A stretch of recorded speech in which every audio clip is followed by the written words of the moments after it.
Welcome to the Thrive podcast with the Shiloh Missionary Baptist Church. How does your faith kind of play into it, or does it play into it? What can be done about it? When I say the church, I'm talking about evangelical white Christians and the black folk who attend their churches. Hello, welcome to the Thrive podcast with the Shiloh Missionary Baptist Church. I'm Fred Jeff Smith, pastor of Shiloh, and I'm very happy that you chose to share with us today, either by viewing on YouTube or by listening on iTunes, Spotify, or Amazon Prime Music. As always, we invite you and encourage you to send us feedback on how we're doing. You can reach me at fredjeffsmith@cox.net. Fred Jeff Smith at cox.net, and let us know how we're doing and how the Thrive podcast can better serve your needs. I'm very happy today to welcome as our guest a member of the Shiloh Missionary Baptist Church and a candidate for Metro Council District 10, Mrs. Andrea Cosey. Mrs. Cosey, thank you for coming by and sharing with us today. Thank you. Thank you for having me here today. So tell us, how did Andrea Cosey get here, because you're a native of Shreveport? Correct. How did you get to Baton Rouge from Shreveport, and what places have you been in between? Okay, so I attended graduate school in Shreveport at the Centenary College of Louisiana. I enjoyed being in school there, started my teaching career, and I wanted to expand on my education. And LSU had a great reputation for educational leadership program, and so I applied, moved on to Baton Rouge, got a job as a teacher here in the public schools, and that's what brought me to Baton Rouge. Okay. You also were telling me before we started recording that you're a military brat. Both your parents were in the United States Marine Corps, and you did some of your undergraduate work. All of you graduated from UNC Greensboro. What's the difference between North Carolina and Louisiana? One of the differences is in the makeup of the city. And when I speak upon the makeup, I'm talking about the housing. And Charlotte, when I grew up there, it was the 1970s, 80s, and the city was changing. We had older homes similar to Baton Rouge, homes that were historical, had been there for generations, but they were falling apart. And the city had a plan to rejuvenate the community and renovate and do some urban renewal. And it was in a positive manner to the point where the city grew and began to thrive. We were able to attract an NFL, an NBA team to the city. And it started out just like Baton Rouge, though, with people that were living in homes that needed to be renovated. The city found a way to make those things happen, and everyone still lives in Charlotte. A lot of people still live there, but they're a little bit more proud of their community because we saw it grow and change. Charlotte is kind of a sports mecca. You mentioned the basketball team. There's also an NFL football team there. And if I'm not mistaken, there's a NASCAR racetrack there, right off from downtown Charlotte. So it's kind of a sports mecca. And that seems to have been a drawing card for people to come that way. As you made the transition from a larger city, because Charlotte is larger than Baton Rouge, to a city like Baton Rouge, is there a positive to being a part of a smaller community as opposed to a larger community like Charlotte? It's definitely positive to be in a smaller city. So Baton Rouge, the metro area, has over 800,000 people. In the inner city, a little close to 300,000 people. However, it feels like a small town. I can go to the north side of town and see people that I know, southern side of town, west, over the bridge, you can see people that you know. So it feels like a small town, even though it's a larger city. Okay. And so I definitely enjoy being here. I think it's a great city. It can keep you connected to people because I don't move out of the city because I always say if my car breaks down, I want to be in the city where I know people, because I know somebody's going to drive by that I know that's going to help me along the way. And so that's one of the benefits to being here, is that you know that there are people here that are going to help you because you've grown up together. You've known them for generations. Your families have known each other for generations. And when people move to town, people embrace them as their family. And so I think that's one of the unique things about being here in the South. So you came down here to further your education. You started teaching down here. You met your husband down here. You and your husband own a business down here. Yes. So you are an entrepreneur. You are an African American entrepreneur. I've spoken with your husband on several occasions, and he loves to make mention of the fact that he's never worked for anyone a day in his life. He's always worked for himself, and I appreciate and applaud that kind of entrepreneurship, especially in African Americans. Can you share with us what the struggles of entrepreneurship are? And those things that are uniquely difficult for African Americans in a city like Baton Rouge. I'm sure that entrepreneurship has its struggles that are universal across the board, but I would imagine that there are struggles that are unique to being an African American entrepreneur. Yes, it's definitely struggle involved with being an entrepreneur. What makes it doable every day is being able to achieve your dreams. If someone has a goal or a dream in life, it can be achieved through entrepreneurship. If you work for somebody else, you're working their dream. And there's nothing wrong with working for someone else. It pays the bills, and for a lot of people, that's the goal, to be employed. As an entrepreneur, you want to employ others and help them to reach their goals and dreams. And so some of the challenges is in being able to hire people and be able to afford them a livable wage. Sometimes in a business, you're looking at the bottom line and the books, and you know that you need money in order to make the business keep going and go round. And you need employees to build the business, and you got to have enough money to pay them. And so sometimes the challenges are in just budgeting to make sure that there's enough for everybody to thrive. And one of the goals in business is to help other people to grow with the business and being able to provide jobs for people. And so that's one of the major challenges and struggles, is just balancing growing a business and having enough money to do that, and also contributing to people's lives and helping them to also have money and finances to help their family along as well. I imagine it's a given that COVID has had a negative impact on business across the board. Has COVID negatively impacted you and your husband's business? Well, Ray J's College of Hair, by the way, for yes. those who might not know what business I'm talking about. Thank you. Yes, Ray J's College of Hair. My husband has been operating this business, has been in business for about 27 years now.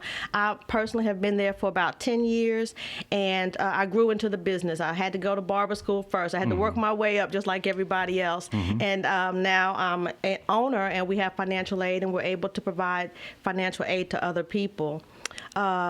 Being in that business is a great way to help others and to see other people to thrive and to grow. And so I'm trying to remember, what was the question again? How has COVID impacted your business for the last 6-7 months? Yes, so given all of that, we initially saw a decline because people have to go in to the barbershop and receive services in order for the money to flow through the barbering industry. And so when we had a shutdown, there was no money flowing, and it was very stressful. People would call in and want to know, what can we do to get our livelihood going again? And we wanted to help them to get started. However, we understood the extreme severity of the disease and the pandemic that was at hand. A virus is very much like a disease because it never leaves the body. Once it's there, it's a virus. It's not bacteria. And so, therefore, we wanted to be back in business, but we were kind of restricted. Our barber school was able to do online programs, which was very beneficial. We were able to stay connected to our students, and every day they knew that we were there to talk with them or be there to have daily conversations. It impacted our business Negatively, when we couldn't open and serve the public, it affected our business. Positively, because now people realize that they want to be self-employed and that they want to be able to have access to educational opportunities that will allow them to withstand a pandemic such as what we went through. And so we have seen an actual increase in people wanting to enroll and have the ability to control their own future. That's a good thought. I hadn't considered that, and that makes a lot of sense, that people might feel an impetus towards independence by owning their own businesses as opposed to working for somebody else. So you're an educator, you are a business owner. What sparked your interest in politics? Why did you decide to run for Metro District 10? I've always been interested in politics. I think that the government is made up of people, and the people come from the communities that are in the city. I would like to have an opportunity to further my participation in the community. I currently serve with the North Economic Development District Board. I serve as an officer. I have served as an officer with the Louisiana Federation of Teachers. I've also been involved in Exxon and their focus groups in the community, and I really enjoy it. I enjoy helping people and interacting with people and just being a part of the greater Baton Rouge family. And I feel like one of the better ways to continue to serve would be to seek a seat downtown so that I will be able to participate in conversations to help shape and move the city forward in a positive and progressive manner. District 10 has a large field of candidates. If you look across the listing of the candidates in various places, in various districts, I think that your district has 7 candidates that are running for that seat. Why do you think that there's so many people interested in that particular seat? District 10 has a lot to offer, and it's a large district. We have from Goyer Avenue by LSU in the south, all the way up to the avenues in Scotlandville and everything in between, including downtown. And that's a lot of diversity. And people are interested in seeing our district move forward. It encompasses a large part of the historical area of the city, and it should be represented to be an important area of our city. So I think that people are concerned and want to be involved in helping to see our city move forward more progressively. And it starts with our main downtown area, which seems to be doing fairly well. However, on both extremes of downtown, we're still seeing pretty much the same old, same old. I'm wearing a t-shirt today, the same old, because it's pretty much what we see in the north and the south regions of, on the extreme of downtown. And so we want to see it progress. I know I do. When I attend forums with the other candidates, they also express interest in moving our city forward with transit, better lighting, transportation, sidewalks, more unity and more involvement from the community. And so I think that's what has attracted so many candidates in this particular race, in this particular district at this time. The Metro Council can be a very contentious place. I was trying to find a nice way of saying that. It can be a very contentious place. As I sit here quite often in this office watching Metro Council meetings, there tends to be a lot of tribalism that takes place within the Metro Council. The current makeup, I know it's about to change. We're voting, and several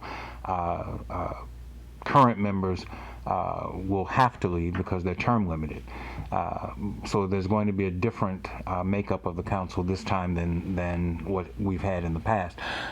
But the current makeup of the council is 7 Republicans, 5 Democrats, 7 whites, 5 blacks. All the whites are Republican, all the blacks are Democrat. As you have observed the Metro Council, and I'm sure that you've gone to the meetings, observed the meetings, what do you account for the tribalism? Is it more the political differences between Republican and Democrat, or is it more the cultural and experiential differences between white and black? I'd have to say both.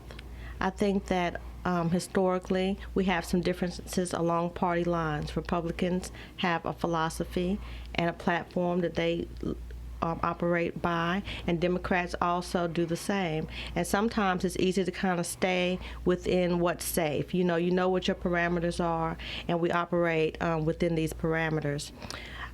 This has caused or contributed to some of the contention that you speak upon down at the Metro Council, but we also have cultural differences as well. Our needs are different for our communities, and each person is there to represent their particular district and their community.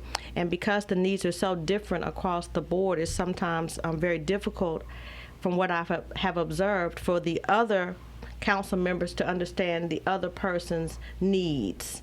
So District 10, for example, has had many needs over the past decade, and some funding has been allocated, but more possibly could be advocated for or could have been allocated.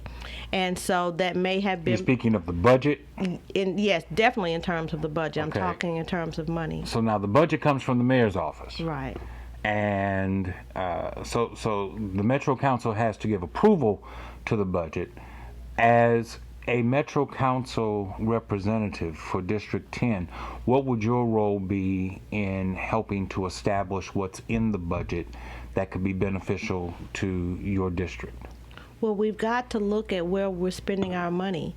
And so when the agenda items come up at the Metro Council meeting, it typically has contracts that need to be approved and other means and ways of spending the taxpayers' dollars.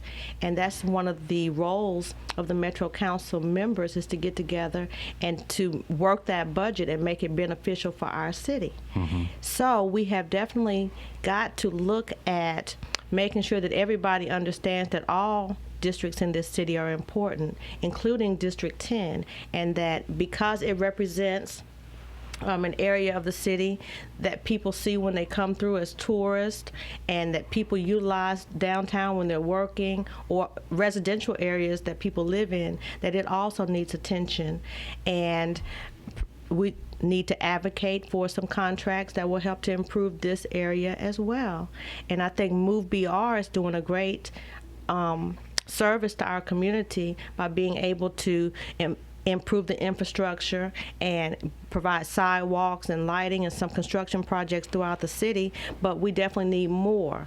And so it would be very helpful to have a council person, such as myself, if elected, who would go down there and make sure that we're advocating for funding for our communities and our district and our city, because we all live here and we all drive through or pass through at some point, and it would be nice for it to be beautiful and safe and a great, wonderful city that everybody can be proud of. Okay, let's talk about funding, because funding comes primarily from taxes. In this upcoming election, as we're recording this, today is the first day of early voting. One of the amendments that is on the ballot for the state legislature, Amendment 5, has to do with circumventing the industrial tax exemption program by allowing corporations to negotiate directly with various government entities, the Metro Council being one, school board being the other, and the Sheriff's Department being the third, to pay a fee but not to pay property taxes. I can tell you now, I'm opposed to that. So that's just speaking for me. I'm asking you, what are your thoughts about Amendment 5? There are other amendments on there, but Amendment 5 is the one that really troubles me. I don't see how you can call yourself a good neighbor, a good citizen, and if I understand the parameters of your district, Exxon is in your district. Exxon is one of the biggest employers, if not the biggest employer in East Baton Rouge Parish. But Exxon regularly applies for tax-exempt status on improvements and new facilities that they provide. And now they are one of the main entities that are trying to circumvent the whole program and say, well, we'll pay you X amount of dollars in lieu of paying property taxes. Now, I know how I feel about that. I think I've made it clear how I feel about that. As a candidate for Metro Council, what are your thoughts about Amendment 5? Because it's going to come up. Yes, Amendment 5 is definitely of a concern. It's definitely unfair for large corporations to make a huge profit here in not only our city but in the state of Louisiana and not think it's their responsibility to pay on their property taxes. If I don't pay property taxes, then I'm not really being a good neighbor. And they're going to come take your house. And they're going to come take my house. But they ain't going to take Exxon. No. Okay. And just wanted to make that point. Right. Yeah. But if there's a fire, even though Exxon has their own fire department, if it gets large enough and it's out of hand, they're going to need the city Absolutely. to come out as well. Absolutely. And so they have access to the city amenities and the infrastructure of the city, yet and still they don't want to pay their fair share of taxes to help support the city. We can see that we need assistance here in our city with the infrastructure. There are some problems with drainage and lack of sidewalks. Yes. And poor lighting. And we have some issues with crime, which may be in part contributed to the falling infrastructure or failing infrastructure that we have. And if we have entities here who earn the kind of money that ExxonMobil earns, as well as some of these larger corporations, formerly ExxonMobil, Exxon now, that they actually don't want to pay taxes, is terribly unfair. We need police, we need fire, we need city employees, and so revenue has to be generated in order to meet those needs. And people need to know that Exxon is not paying their fair share. They need to know that what we do receive as a contribution is actually not equivalent to what will be received from actual property taxes. Some of the most expensive property in the state is owned and is situated in those areas. That is correct. And so it's definitely important that people know that we should not be negotiating and making backroom deals that have the ability to be extended 5 years, 10 years, 15 years, because there's no actual... There's no sunset on it. Exactly. There's no sunset on it at all. It could go on for 100 years. Exactly. While the city is in need of services. And the residents here, some residents earn more. The median wages in District 10 is around $26,000. That's not enough money for people to build a whole new city. But we've got actual businesses here that do use our city, and they earn a profit. And I think it's fair that we all pay property taxes fairly. If I got to pay taxes, they should be able to pay taxes. I appreciate the fact that you said that. And I hope that should you be one of those who sit on the Metro Council, that you would reaffirm that when these issues come up in the future. We suffer, and this is a little bit beyond your purview, as a state, we suffer from some of the most regressive taxes in the nation. We don't pay property taxes like we should, because we have the $75,000 homestead exemption, which I personally think should go away. And to substitute for that, or to make up for that, we millage ourselves to death. And we have the highest sales tax, or one of the highest sales tax rates in the country. Regressive taxes hurt and harm poor and marginalized people. And for corporations to come in on top of that and say, while you're down, let me kick you, and let me get away with not paying property taxes. I'll give you a nickel on the dollar that I actually owe. And it's positively insulting. And I for one am aghast at the fact that politicians on any level would find reason to support such a clearly unfair, inequitable idea as Amendment 5. Glad I got that off my chest. The Metro Council is still dealing with the question about a settlement for the Alton Sterling family. Most recently, it came up and the vote was not successful. Because of a technicality, it has had to be reintroduced, and it'll come up again, perhaps before you take office. But I'm just curious, had you been one of those voting, what would have been your vote with regard to the Sterling decision? Definitely have to vote in favor of providing a settlement offer to the family. I understand that no one wants to reward what is perceived as bad behavior. However, most of the time when people are accused of doing something wrong, they have an opportunity to go to court and prove whether or not the accusations are true or false. In this situation, the suspect, he lost his life before we could find out the whole story. And we were all affected by what we saw taking place out on the streets with that officer, those officers, and the man, Alton Sterling, who lost his life.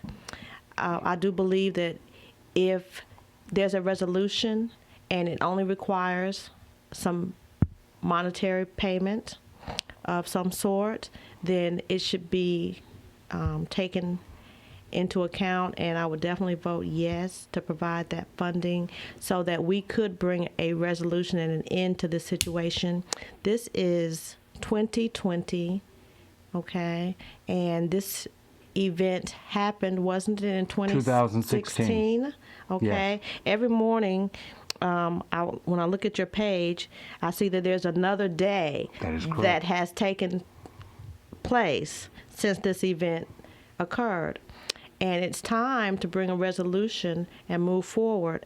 And I see that the Metro Council has the ability to approve all types of contracts, and money is being spent in all types of ways, and all of it doesn't have a clear-cut way of being reviewed to find out if the money was spent well. There's no oversight, and everybody doesn't report back. We have some master plans here in the city that money was spent to develop, and we still haven't developed the plans. And that money was just, I guess, wasted. Well, we have a family here that is seeking a settlement offer as a resolution, and if the money is available, it should be provided to that family so that we can move forward and make amends. You can never bring back someone's life, but let's stop with traumatizing people on this issue any further. Let's bring some resolution to it. Let me stay with law enforcement for just a second. Just the other day, Baton Rouge Police Department carried out a no-knock warrant and went into a home, and it turned out to be the wrong home. We saw this happen and end tragically with the death of a young woman by the name of Breonna Taylor, who was shot to death in her home, and by most accounts was asleep in her home when this took place. I have a problem with the whole idea of a no-knock warrant. The initial explanation that I have seen is that they were trying to arrest someone who was charged with attempted murder or suspected of having tried to murder someone. To knock on the wrong door, to kick in the wrong door, to destroy the home of a family, and even to come back later and say, well, we'll pay for the damages. You can't pay for the trauma that you have done to this family. I have a problem with no-knock warrants.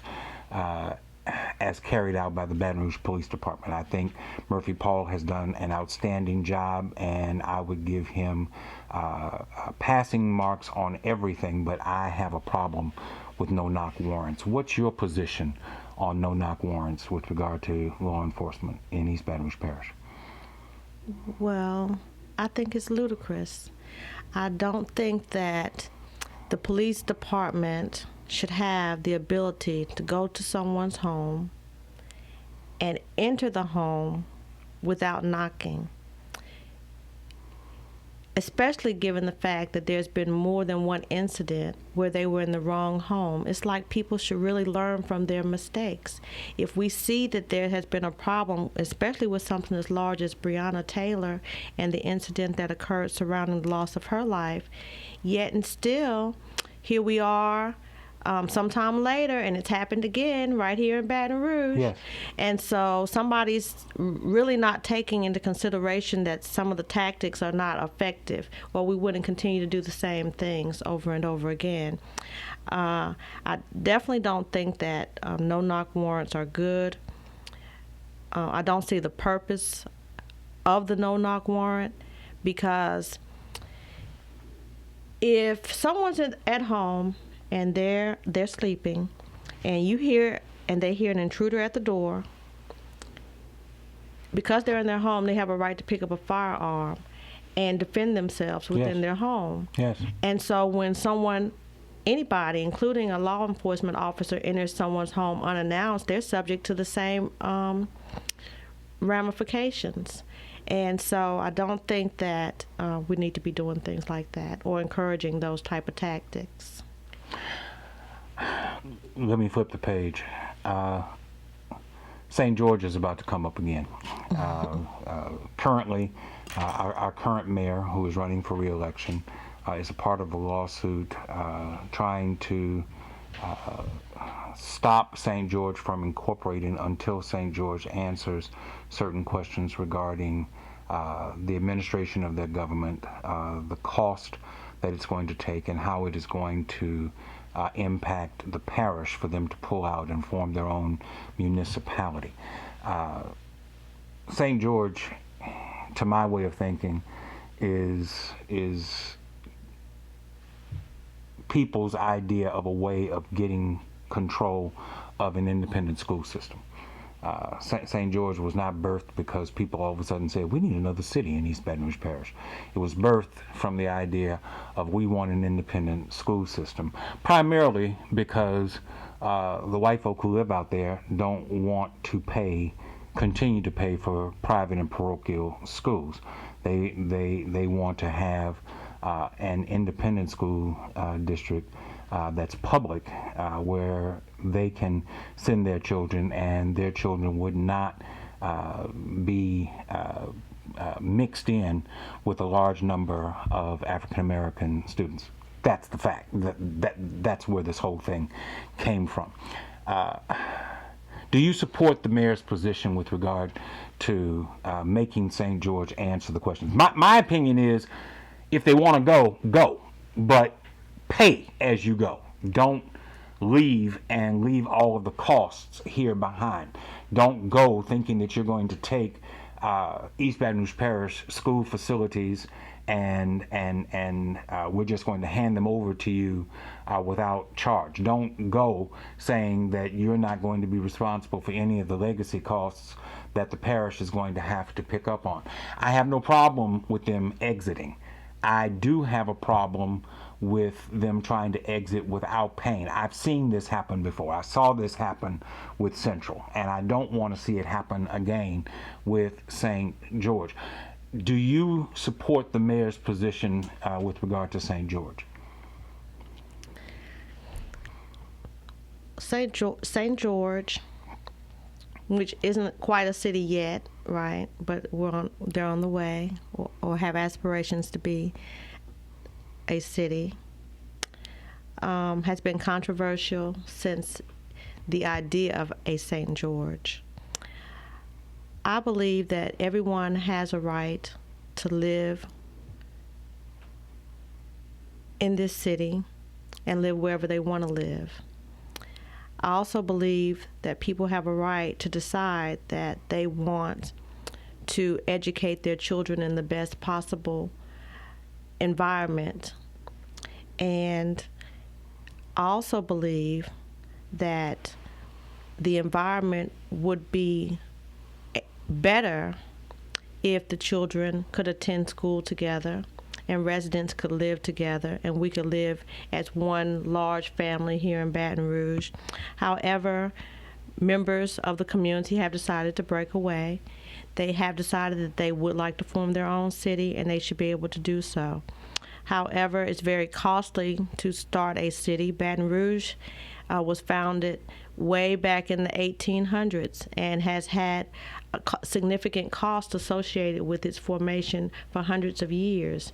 It's really kind of crazy to think that St. George can break away and become a thriving city that rivals Baton Rouge by taking everything that Baton Rouge has to offer along with it.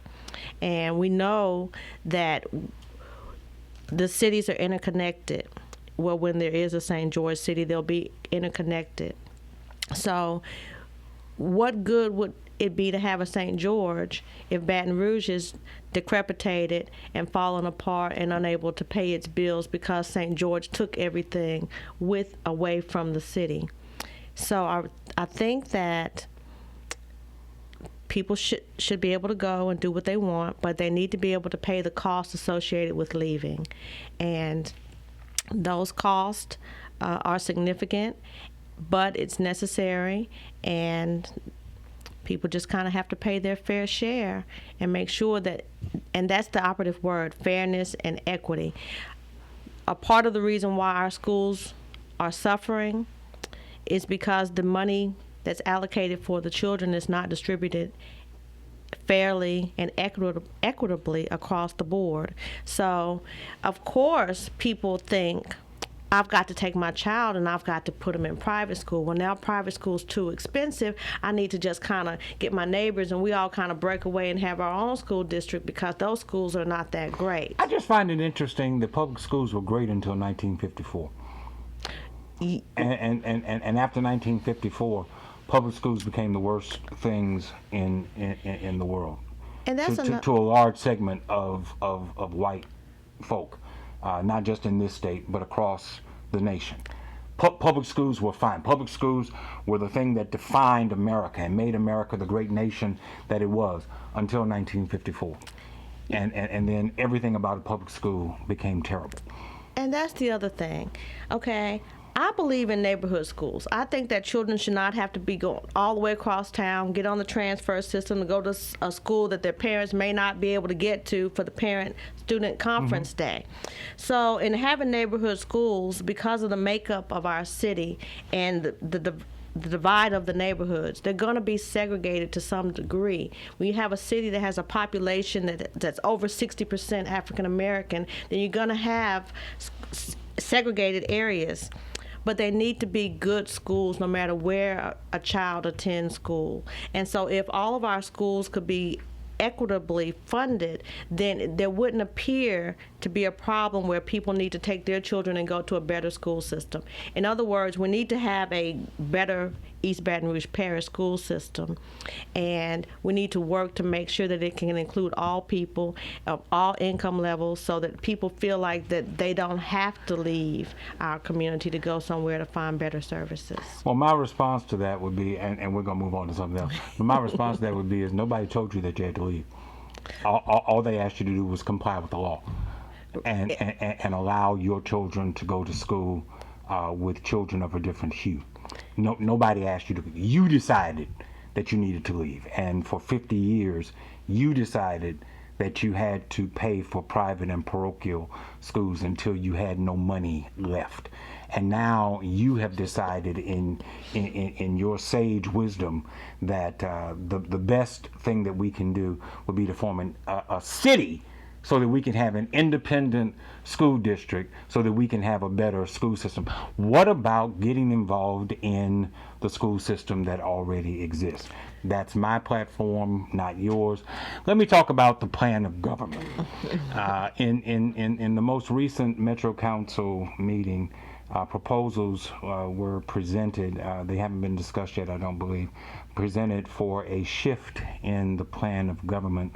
And I'm sure that there's several things in there that I'm not aware of, but the thing that I want to bring before you is the idea of changing the composition of the Metro Council from 12 districts that are independent districts to 10 independent districts and 2 at-large Metro Council seats. I see problems with that whole idea, but I'm curious, are you familiar with that, and what are your thoughts about that as you're running for Metro Council?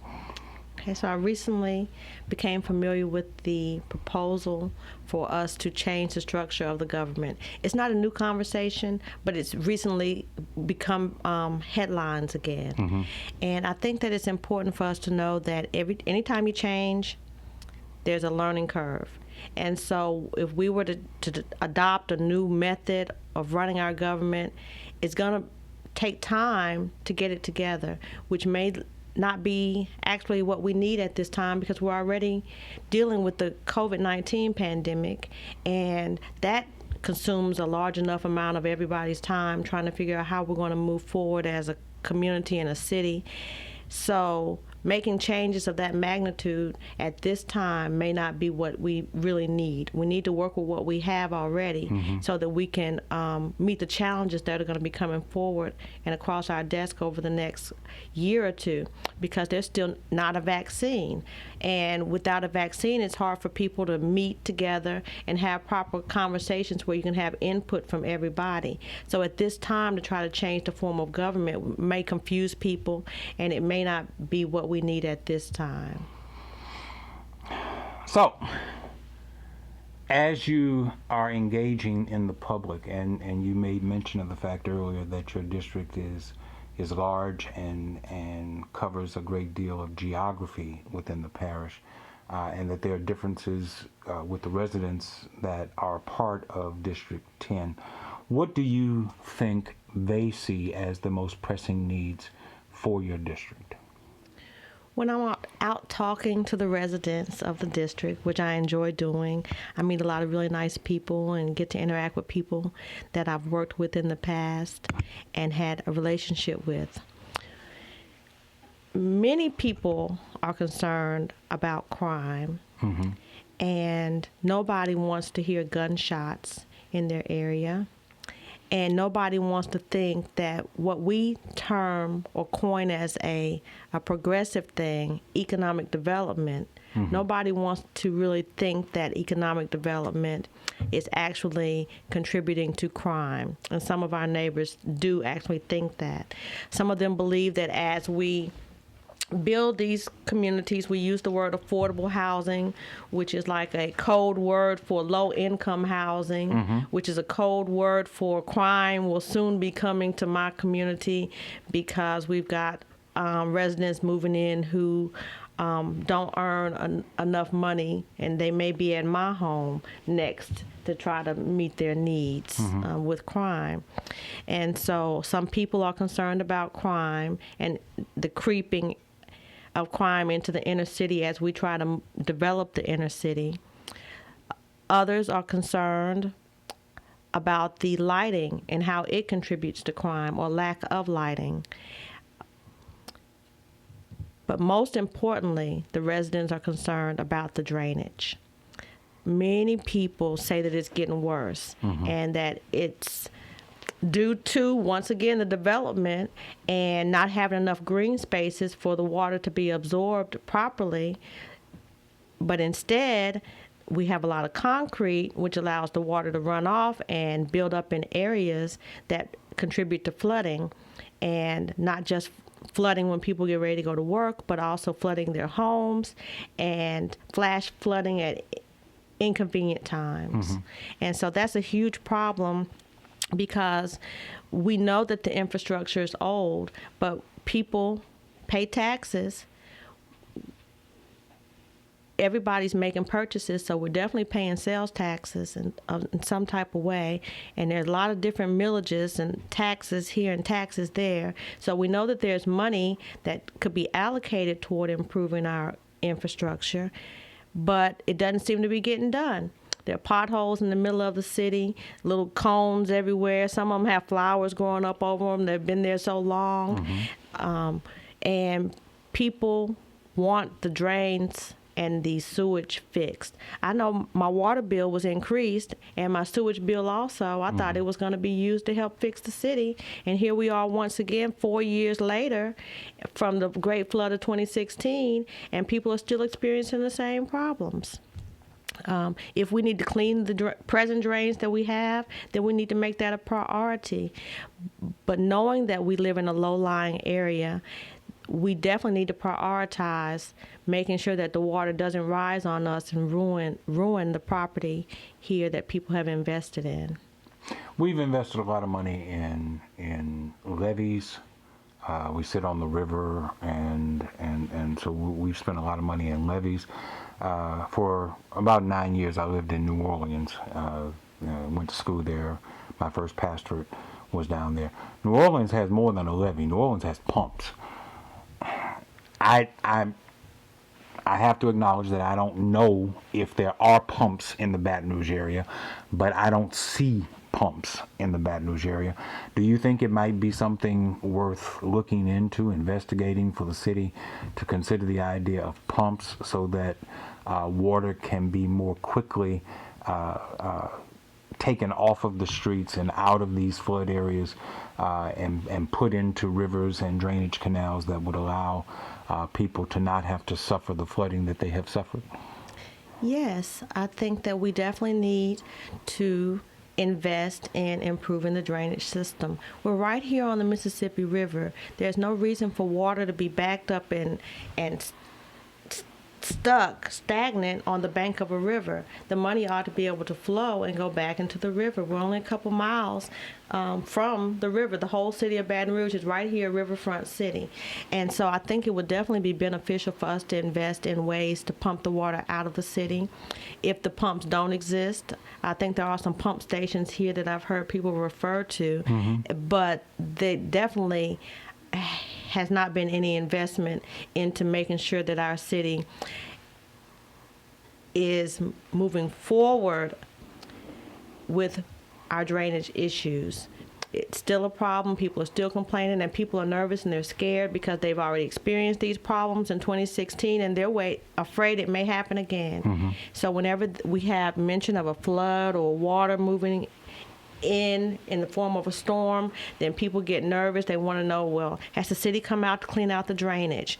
I see people in my community moving the leaves from in front of the drain, just trying to make sure that the water's going to flow.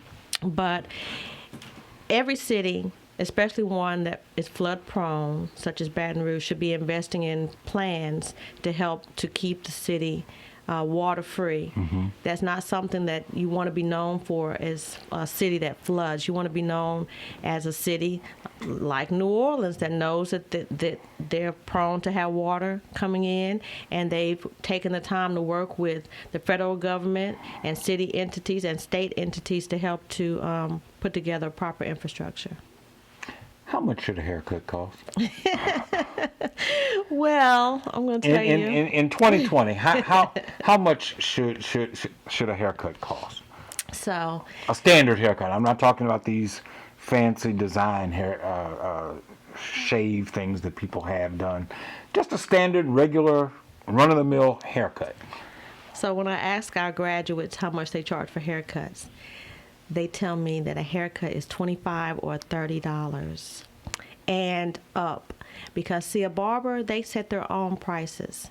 So it's not regulated. You run a school. Do you all recommend pricing or some kind of schedule of fees for such a thing? I'm just curious. Yeah. At our barber school, we only charge $10 for a haircut. But you get a top-notch haircut because we have the most talented students in the city attending school at Ray J's College of Hair. When they graduate, they know that from that point forward, they set their own prices. And that's what makes it such a great profession, is because we can tell them, okay, look, we're not doing $10 haircuts anymore. Don't go out there charging $10. And so we don't regulate the industry, but we can definitely advise those that work within the industry that they need to make their prices competitive. Now, my husband always tells them, don't charge your client $50 for a haircut, and they don't have any hair. Like, actually give them a service that they can actually benefit from and charge them fairly. So haircuts are more expensive now. After the pandemic, people needed to be able to get their income back up to par, and they definitely had to pay for more personal protective equipment, and an increase in services has come about, and people are paying it, and they're happy to get those haircuts. They don't want to go back to the pre-pandemic phase 1 and phase 2. Well, for me, you couldn't have told one way or the other because my hair ran away a long time ago. I was just curious as to what a typical haircut costs these days. When I was a boy, my mother took me to the barber. They were charging $2 for a haircut. Now you're telling me between $25 and $35. So times they are changing. Yes, they are. What's the last word that you want to give to us, Mrs. Cosey, with regard to your candidacy? Well, I like to say I've really enjoyed this conversation today. You're our pastor. My husband and I attend church here at Shiloh, and we enjoy your sermons. People know that you are dedicated to the community. They know that you're involved in the community, and they know that they can trust your word. So it's been refreshing to have a conversation with you, and to have you to be able to continue to guide me towards additional thoughts about our community by providing me some information about how you feel about our community. I would like to say that Baton Rouge is one of the best places for us to start improving and bringing educational opportunities, and actually just being involved. When I say Baton Rouge is a place where you want to get involved. Baton Rouge is a place where it feels like home. There's a family here, and people should want to be involved with their family, and so I encourage them to do so. I'd like to see everybody kind of rallying together so that we can put our plans together, bring our city to where we need it to be in terms of our ideal vision. We all have dreams and we all have goals, and why should we move to Houston or Dallas or Charlotte in order to make those dreams come true? Totally agree. When we've got a wonderful city right here full of great people who are dedicated and want to be involved. So now is the time to make sure that we get everybody involved. Let's encourage our neighbors to be a part of the government, find out what's happening, have a voice and a say in what takes place. And there's got to be a representative. I like to go down there and represent, but I want to go with the ideas of the people. I want people to have their concerns heard, and I want them to have their needs met. And I think that if you go down for early voting, vote Andrea Cosey, number 129 on the ballot, and make sure that you are at the polls on the last day, November the 3rd. Thank you so very much for taking the time to come and share with us today. Andrea Cosey, candidate for Metro Council District 10. Thank you all for viewing. Thank you all for listening. We'll be back again next time. Thank you.